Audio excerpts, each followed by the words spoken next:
Irrational and rational numbers. Determine whether the number is rational or irrational. 1/4. Rational numbers are numbers that can be expressed as a fraction. Irrational numbers are numbers that when written as a decimal cannot be expressed as a fraction. And the numbers behind the decimal point of an irrational number do not end and do not repeat.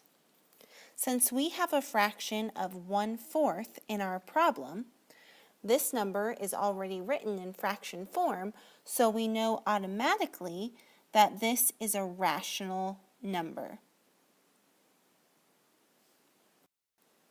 Determine whether the number is rational or irrational. Here we have a decimal number.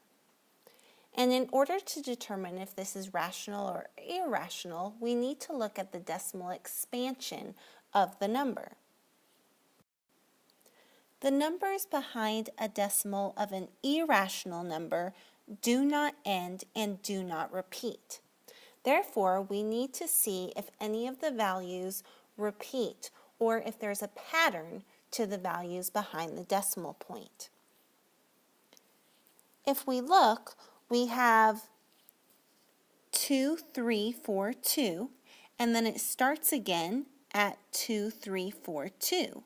But in our last section, we have 2, 2, 3, 4. So it doesn't continue to repeat that 2, 3, 4, 2 pattern. Since it doesn't repeat, and the decimal goes on forever and ever, as indicated by the 3 periods behind the last digit of the decimal, then we know that this number is an irrational number.